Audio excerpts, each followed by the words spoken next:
안녕하세요. 오늘 당신과 함께 살펴볼 자료는 한 가톨릭 사제의 영성 강연 발췌본입니다. 세월센터라는 이름 뜻풀이에서 시작해서요. 인간의 영, 혼, 육 이 관계를 파고드는 게 아주 흥미롭더라고요. 이번 이야기를 통해 당신의 영적인 이해를 좀 더 깊게 하고 또 어떻게 하면 흔들리지 않을 수 있을지 그런 통찰을 얻는 시간이 되었으면 합니다. 네, 맞습니다. 이 강연은 우리가 보통 또는 혼이라고 부르는 것, 그것의 역할을 중심으로 이야기가 펼쳐지는데요. 어떻게 하면 새로운 그러니까 새 얼로 거듭날 수 있을까? 여기에 대한 어떤 통찰을 준다고 할 수 있겠습니다. 특히 그 지혜의 대명사였던 솔로몬 왕 있잖아요. 그의 삶을 통해 시작과 그 안타까운 몰락을 대비시키면서 중요한 교훈을 던져주고 있죠. 강연에서 보면 인간을 영, 혼, 육 이렇게 세 부분으로 나누어 설명하더군요. 영은 우리가 직접 통제하기보다는 뭐랄까 성령이나 혹은 악령과 연결되는 통로 같은 개념이라고 하고요. 네, 맞아요. 여기서 정말 중요한 것은 바로 다른 말로 하면 얼입니다. 우리의 자유의지가 작용하는 곳이죠. 성령을 따를 것인가 아니면 다른 어떤 유혹을 따를 것인가 이것을 결정하는 주체가 바로 이 얼이라는 겁니다. 강연자 비유가 재밌는데 우리 얼굴에 눈, 코, 입, 귀 같은 여러 그러니까 구멍들이 있잖아요. 이 얼이 드나들면서 방향을 정한다. 뭐 이런 의미로 해석할 수 있다는 거예요. 아하, 그래서 얼이 빠졌다. 우리가 흔히 쓰는 얼 빠졌다는 말은 이 방향성을 잃고 혼란에 빠진 상태를 의미하는 거고요.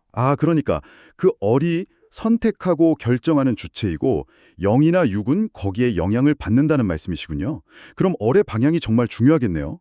육체는 그 결정에 따라서 움직이는 거고요. 정확합니다. 얼이 성령을 향하면 우리 삶이라는 나무에서 선한 열매가 맺히는 거고 반대로 얼이 다른 곳, 세속적인 것이나 다른 유혹을 향하면 나쁜 열매가 맺힌다. 이런 비유를 쓰세요.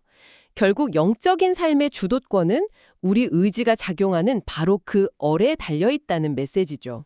그렇군요. 네, 여기서 어떤 선택을 하느냐가 모든 걸 결정하는 셈입니다. 그 얼의 방향이 얼마나 중요한지 보여주는 정말 극적인 예가 바로 솔로몬 왕의 이야기인 거겠습니다. 처음에는 정말 지혜로웠잖아요.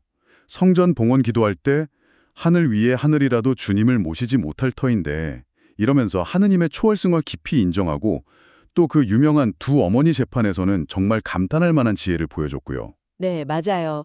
그때는 그의 얼이 분명히 하느님을 향해 있었죠. 하지만 강연자는 그의 변화가 아주 미묘하게 시작되었다고 지적합니다.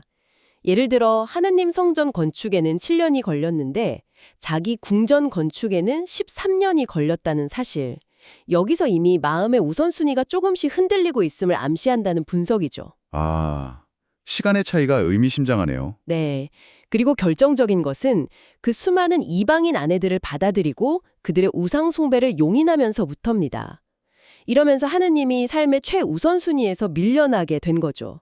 이것이 바로 얼빠진 상태, 즉 영혼의 방향 감각을 상실한 결과라는 거예요. 이야, 정말 지혜의 상징이었던 인물도 그렇게 될 수 있다는 게 참 많은 생각을 하게 만듭니다.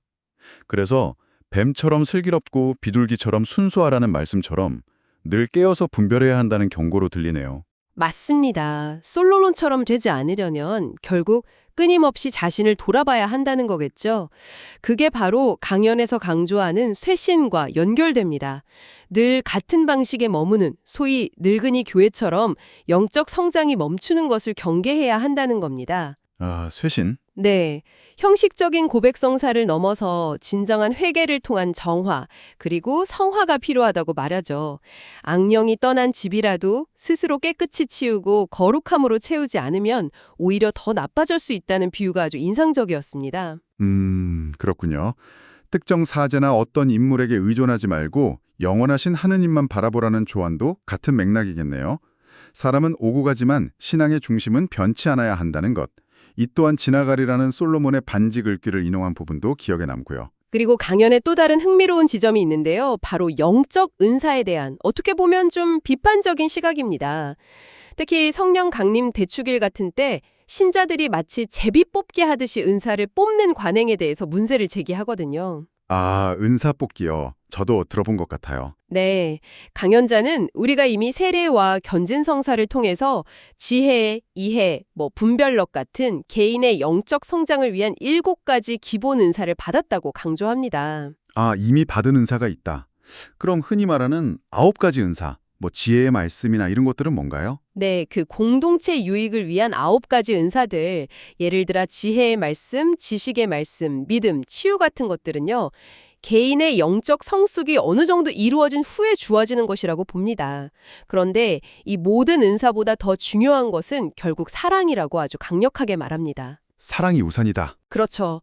따라서 은사를 뽑으려고 막 애쓰기보다는 이미 받은 은사를 바탕으로 사랑을 실천하면서 성령의 열매들 있잖아요. 사랑, 기쁨, 평화 같은 그런 것들을 삶에서 자연스럽게 맺어가는 것이 훨씬 중요하다고 역설하는 거죠. 아, 그러니까 은사를 수집하듯 모으는 게 아니라 사랑 안에서 열매 맺는 삶, 그게 본질이라는 거군요.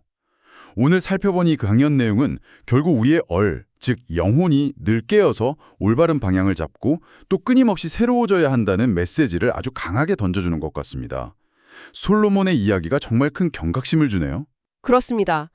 핵심은 결국 우리의 자유의지로 하느님의 영을 따르기로 결단하고 매일의 삶 속에서 자신을 돌아보면서 정화와 쇄신을 실천하는 것이겠죠. 이제 이야기를 듣는 당신의 삶에서 맺히고 있는 열매들은 지금 어떤 나무, 어떤 얼의 방향에서 비롯된 것인지 한번 돌아보시면 어떨까요?